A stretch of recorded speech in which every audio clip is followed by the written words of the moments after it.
ये दुनिया बहुत बड़ी है, या मैं यूं कहूं कि ये सृष्टि बहुत बड़ी है। न जाने कितने देश है, न जाने कितने महादेश है, न जाने कितने समुद्र हैं, न जाने कितने लोग हैं, न जाने कितने व्यक्ति और न जाने कितने क्षेत्र हैं और स्थान हैं।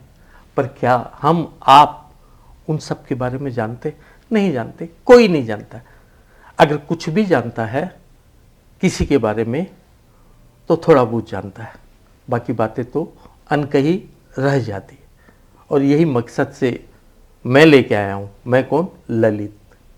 ललित लेके आया है वह जिंदगी के बैनर के अंतर्गत एक नया शो, जिसका नाम है अनकही बात ललित के साथ। मारवाड़ी समाज आज हर क्षेत्र में अव्वल है। व्यवसाय हो, उद्योग हो, शिक्षा हो, स्वास्थ्य हो, कोई क्षेत्र नहीं बचा। और देश के विकास में भी तो मारवाड़ी समाज का बहुत बड़ा योगदान है। क्या हम आप इस बात को जानते हैं कि मारवाड़ी समाज एक और क्षेत्र में अव्वल है, ऊंचे स्थान पर है, और वो क्षेत्र है फिल्म उद्योग का, टीवी जगत का। और इसी फिल्म और टीवी उद्योग से आज मेरे साथ एक मारवाड़ी शख्सियत अनकही बात ललित के साथ में मौजूद है, जिन्होंने अपनी कला से, अपनी अदा से, अपनी स्टाइल से इस क्षेत्र में अपना एक नाम स्थापित कर लिया है। और वो व्यक्ति हैं श्री रवि झाकल।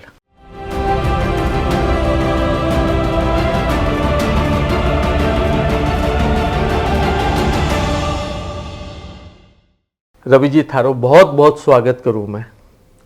ललित जी की जय हो। और राजस्थान से जुड़ा मारवाड़ी समाज, जैन समाज का जितना भी लोग ये कार्यक्रम से जुड़ा है, वह सब ने हमारी राम राम गणी खम्मा। रवि जी, आप इस क्षेत्र में आए, आपने उल्लेखनीय सफलता हासिल की। क्या आपने कभी सोचा था कि मैं इस क्षेत्र में जाकर अपना एक मुकाम बना लूँगा? बिल्कुल नहीं सोचा था सर। मैं पुरानी बस्ती का बाशिंदा था और वहाँ पे मतलब हम 9 भाई बहन थे। मेरे किसी भी व्यक्ति का, किसी भी परिवार के किसी भी उसका कोई आर्ट से लेना देना नहीं था। मेरे पिताजी कॉन्ट्रैक्ट लिया करते थे गवर्नमेंट के, और उससे अपना वो चला करता था, परिवार चला करता था। तो लेकिन मैं एक अपवाद था, आप यूँ कहें ललित जी। अपवाद यूँ था कि मैं देख के ना, मुझे बहुत ऑब्जर्वेशन से बड़ा मज़ा आता था। कोई भी चीज़ देखता था तो फिर मैं उसको मिमिक करता था और ऐसे उसकी मोनो एक्टिंग बनाया करता था। तो बस तालियां मिलती थी। शादी में चले जाते थे, बेगानी शादी में, अब्दुल्ला दीवाना की कोई जानता नहीं, कोई कुछ नहीं, उसकी शादी में घुस गए। कोई और जा रहा था और चल रहा है कि उसकी शादी है, चले गए, खाना खाया, डांस किया, गाना गाया। तो ऐसे जीवन बढ़ता गया। लेकिन यह है कि जब आपको कोई करेक्ट बंदा मिलता है, ये हम अपने आप को फॉर्चुनेट कहते हैं, अगर कोई करेक्ट बंदा मिलता है तो आपको करेक्ट दिशा दिखाता है। किसने आपको दिशा दिखाई? जो गांव का, गली का एक बच्चा जो बिन बुलाए मेहमान की तरह खाना खाने के लिए चला जाता था, आज रवि झाकल के साथ लोग फोटो खिंचाना चाहते हैं। देखिए, मैं अपवाद मानता हूँ अपने आप को, क्योंकि मेरा कोई आगे पीछे कोई लेना देना नहीं था। आप मानेंगे, बिलीव करेंगे, जब मैं नेशनल स्कूल ऑफ ड्रामा में गया तो मेरा ये एक आधा दांत टूटा हुआ था और ब्लू हुआ था। अब उसी स्थिति में आप मानिए, मैंने राम का रोल किया, जो हमारा थिएटर प्ले होने लगे वहाँ पे NSD में, जो हम गए, राम का रोल किया, एडिपस किया, तुगलक किया। मतलब ऐसे बड़े बड़े जो है हमने रोल निभाए। कोई कॉन्शियसनेस नहीं थी कि यार ये क्या है। लेकिन हाँ, जब कॉन्शियस हुए, धीरे धीरे जो ये कॉन्शियसनेस जब बढ़ती है, जब हमको लगता है कि हम इस प्रोफेशन में आ गए, तो इस प्रोफेशन की कुछ रिक्वायरमेंट है, तो रिक्वायरमेंट जब आप उसको फुलफिल करते हैं, तो ये जो है, इसके पीछे भानु भारती गोल्ड मेडलिस्ट थे अपने NSD के, उनके सानिध्य में हम गए और उन्होंने हमको बताया कि इस काम से आप अपनी ब्रेड भी अर्न कर सकते हो। ये ललित जी बड़ी इंपॉर्टेंट बात थी। आपने जब अपना करियर शुरू ही किया था, उसी दौरान आपकी श्याम बेनेगल साहब से नज़दीकियाँ हुई, कैसा अनुभव हो रहा आपको? वो एक्चुअली बहुत बड़े आदमी, लेकिन वो बहुत ही साधारण इंसान है। तो कैसे जुड़े आप उनके साथ? एक फिल्म बनी थी आघात 84 में, गोविंद निहलानी ने उसको डायरेक्ट किया था। तो वो फिल्म उन्होंने देखी और उनको मेरा काम अच्छा लगा और उनका इसको बुलाओ लड़के को, इसको मुझे काम देना है। जब मुझे ये बात पता चली, दुबे जी थे, उन्होंने मुझे पृथ्वी थिएटर पे आके बताया कि तेरी बात कर रहे हैं, तेरे को काम है, तू जा। तो आप मानेंगे उस रात मुझे नींद ही नहीं आई। अच्छा, और स्वाभाविक है, श्याम बेनेगल जी जैसे व्यक्ति अगर किसी को बुला लेते हैं तो उसकी एक दिन की क्या कई रातों की नींद उसकी गायब मैं हो 9 जाएगी। बजे जाके बैठ गया। देखिए आप, वो 11 बजे आते थे, 9 बजे मैं बाहर दरवाजे पे जाके बैठ गया और जब वो आए तो उन्होंने मुझे नाम से बुलाया। रवि भाई, आपकी शुरुआत तो हुई फिल्मों से, फिर टीवी सीरियल से आप कैसे जुड़े? ये देखिए, जब टीवी तो जो है 82 में आ गया था, टेलीविज़न आ गया था, दूरदर्शन था एक्चुअली, बाकी ये चैनल तो बाद में आया 92 के बाद। उस वक्त टेलीविज़न था और फिल्में भी थी, लेकिन वो बड़ा गोल्डन टाइम इसलिए था कि लोग बाग थिएटर के लोगों को, पढ़े लिखे लोगों को पसंद करते थे अपने यहाँ काम देना, तो उसमें हम भी शामिल हो गए। तो ये हमारे लिए तो एक मतलब सोने में सुहागा वाली बात थी कि हम पढ़े लिखे थे और अपना काम जानते थे, तो उससे एक मुझे बड़ा फ़ायदा हुआ। दर्शकों को भी मैं जानकारी दे दूं कि 88-89 1988-89 में दूरदर्शन पर एक टीवी शो आया करता था। आप यूट्यूब चैनल को आप सर्च करें, भारत एक खोज। इसमें रवि भाई ने अलग अलग किरदारों को क्या जीवंत तरीके से जिया है। सभी हैं पंडित जी, ये नदियाँ, ये पहाड़, जंगल और हमारे ये खेत जो हमें अनाज देते हैं। कौरवों को मिली है जीत द्यूत विद्या से। अच्छा यही है द्यूत कभी न खेले कोई, हार जाए दांव पर रोए नहीं। युद्ध करना नहीं है अच्छी बात, छूट जाता प्रियजनों का साथ। वंश परंपरा से प्राप्त किया गया राज्य छीन लिया गया है। शोक में डूबे महाराज ने भूमि को अपना आसन बना रखा है। क्या अब भी आपको संदेह है? रवि भाई, आपकी पहली फीस क्या थी? फीस तो आप बताएं तो मैं आपको बताऊं, मुझे पहली फिल्म करने का 50 रुपये मिला था। मात्र 50 रुपया? 50 रुपये। कितनी देर का काम? मैंने फिल्म नहीं की थी, मैंने एक डॉक्यूमेंट्री की थी, तो उसमें मुझे 50 रुपये का मानदेय। आपको बताऊं ललित जी, 50 रुपये भी उस वक्त बहुत इंपॉर्टेंट होता था। अच्छा जी। 50 रुपये की वैल्यू थी। हाँ हाँ। जब ये काम हमने शुरू किया था तो उस वक्त, और मतलब इसको आप कुछ भी कहें, हम जो थिएटर के लोग बाग होते हैं, हम काम के बड़े भूखे होते हैं। मुझे आज भी कोई कहे कि बेहतरीन काम है, अगर मैं स्क्रिप्ट पढ़ूँ और मुझे लगे इसमें काम अच्छा है, तो मैं कहूँगा तेरे पास जितने पैसे हैं उतने मुझे दे दे, काम मैं करूँगा। तो शायद इसी चीज़ ने हमको ज़िंदा रखा। तो हम पहले काम की बेहतरी के लिए हम दौड़ते रहे। आज समय बदला हुआ है। तो ये तो कही बात हो गई, अनकही बात भी आप बता दें कि आज रवि झाकाल कितना लेते हैं? मेरे ख्याल से इसको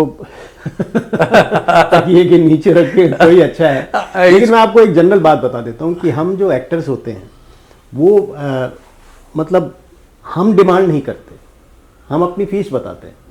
उसके अगर स्ट्रक्चर में हम आते हैं, मैं कहूँ जी मुझे 1 लाख रुपया पर डे मिलता है, तो आप सिनेमा में मुझे मिलता है तो आप 1 लाख रुपया, अगर वो कहता है कि मेरे पास इतना पैसा नहीं है, मैं आपको इतना दे सकता हूँ, अगर काम अच्छा होता है तो हम वहाँ भी आ जाते हैं।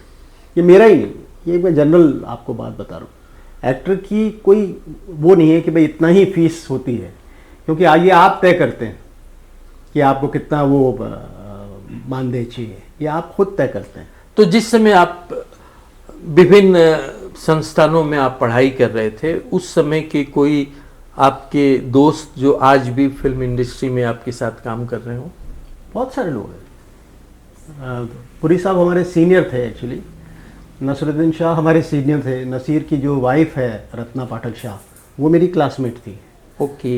अपने दीपा शाही एक हमारे साथ थी, जो केतन मेहता की वाइफ है, वो हमारी क्लासमेट थी। ऐसे हैं जो मतलब बॉलीवुड में अपने अपने तरीके से काम कर रहे हैं। रवि साहब, आप तो बहुत बड़ी बड़ी नाट्य अकादमी जैसी संस्थाओं से जुड़े रहे, जैसे कि national school of drama, Prithvi theatre, film and television institute Pune, संगीत नाटक academy, national centre performing arts. इतनी संस्थाओं से आपने अभिनय की बारीकियां को देखी, या मैं यूं कहूं कि एक मूर्तिकार एक मूर्ति को बारीक बारीक बारीक करके तब वो मूर्ति निकलती है, तब रवि झाकल निकला। क्या आपका सदुपयोग हुआ?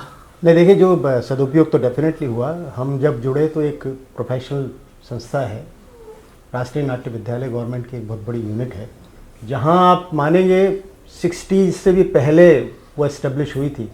तब लोगों को ऐसे पकड़ पकड़ के लाया जाता था कि आइए राष्ट्रीय नाट्य विद्यालय में आइए। आज ऐसा आलम है कि आज कम से कम भी नहीं तो 7 से 8 ब्रांचेज हैं ऑल ओवर इंडिया में नेशनल स्कूल ऑफ ड्रामा की।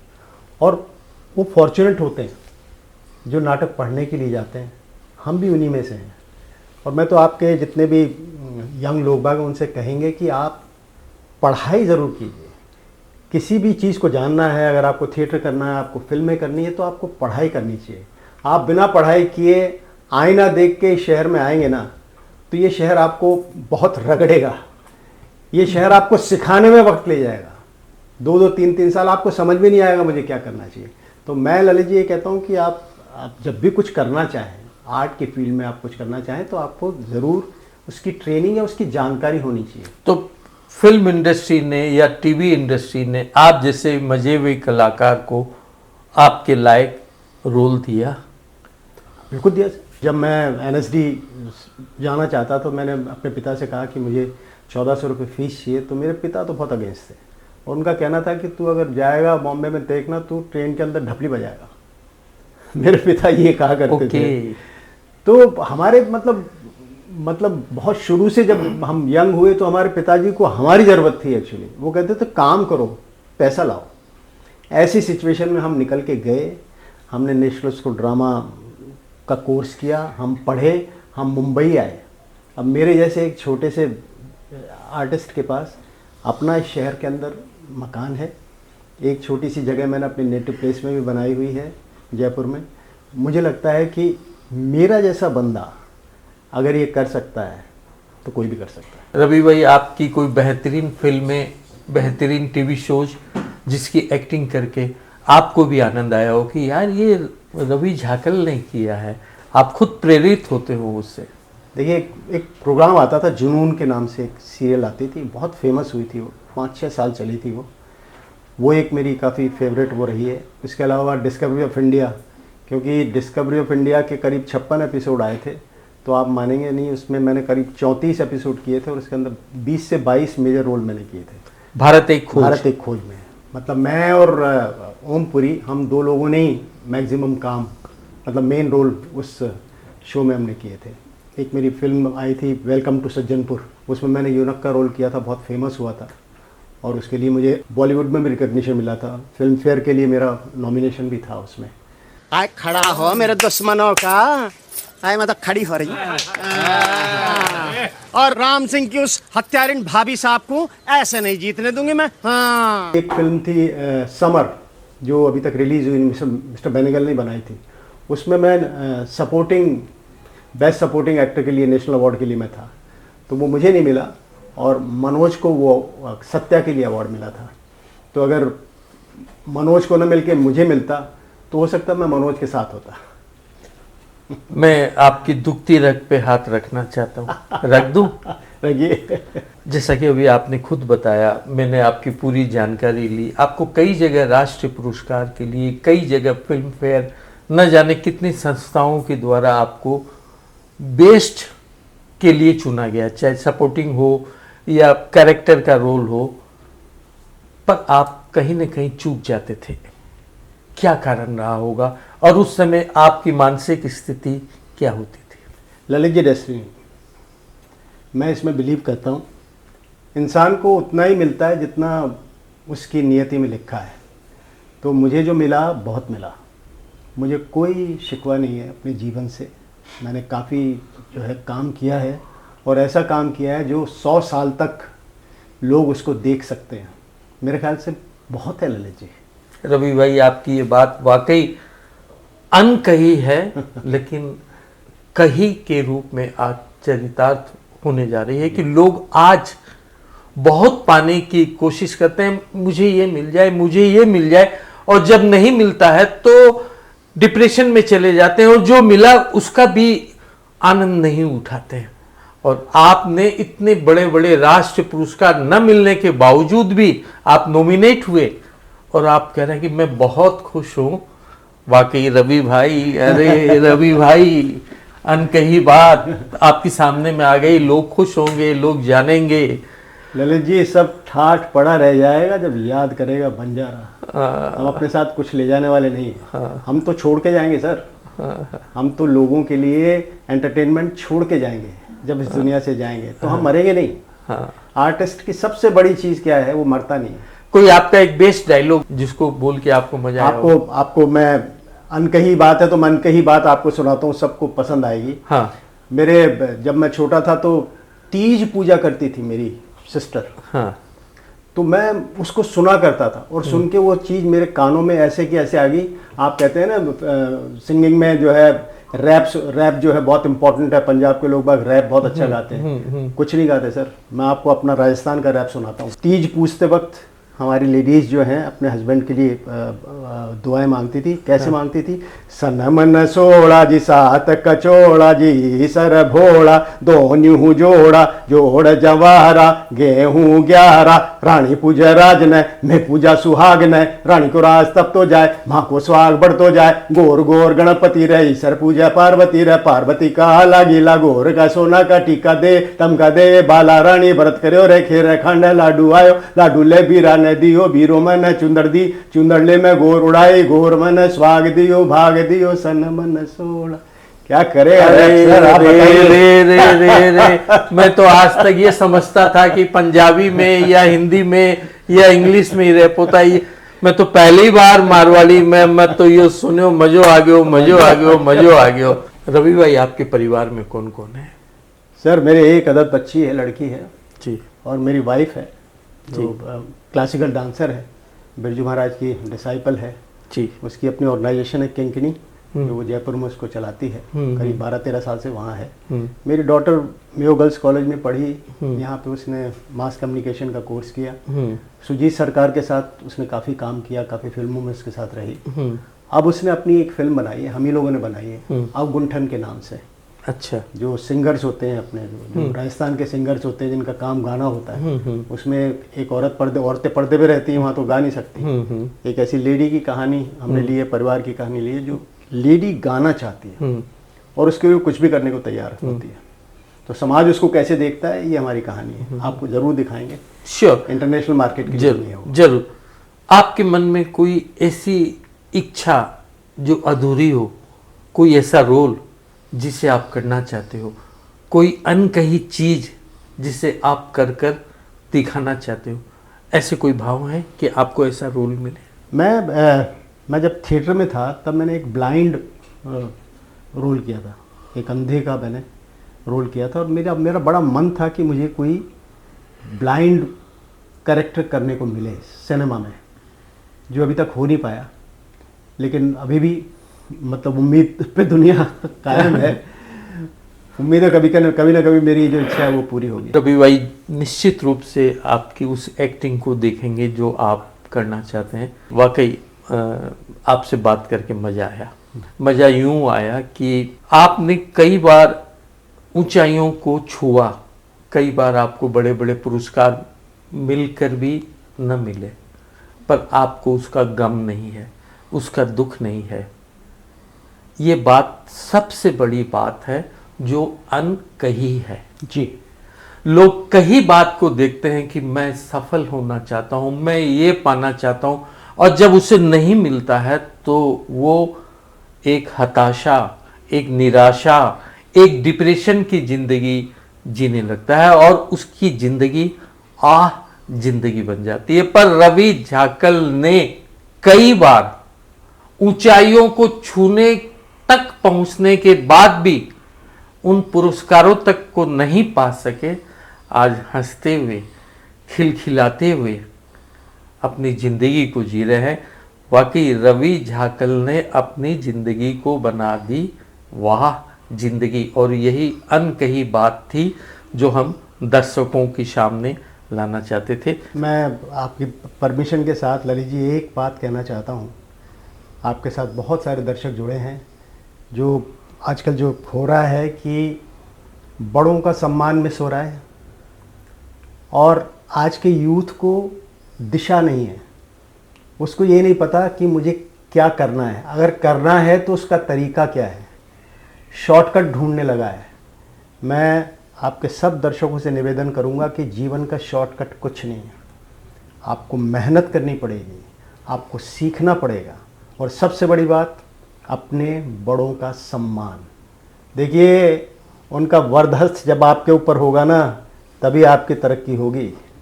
अगर आपको जीवन में सक्सेस चाहिए तो प्लीज़ अपने से बड़ों का दिल ना दुखाएं। रवि भाई, आपका बहुत बहुत धन्यवाद। दोस्तों, मैं वाह ज़िंदगी के साथ जुड़ा, ये मैं अपने आप को बहुत खुशनसीब मानता हूँ, क्योंकि वाह ज़िंदगी बहुत बहुत तरह के आयाम लिख रही है। और ख़ासकर मैं ललित जी को शुक्रिया अदा करता हूँ, और इन्होंने मुझे बुलाया, आपका बहुत बहुत शुक्रिया। और मैं वाह ज़िंदगी के 2000 हुए हैं, 4000 हुए हैं, ये जो है लाख पे पहुँचना चाहिए, ये मेरी इच्छा है। और ललित जी इसको पहुँचाएँ, ये मेरी दिल की सबसे बड़ी इच्छा है। रवि भाई, वाकई आपसे बात करके मेरे को बहुत अच्छा लगा, और मैं अब इसका समापन यूं करूंगा कि रवि भाई थार से बात करके तो मारो दिल गदगद हो गयो, मैं तो बावलो हो गयो तो रवि। मजा आ गयो। शुक्रिया, थैंक यू, थैंक यू।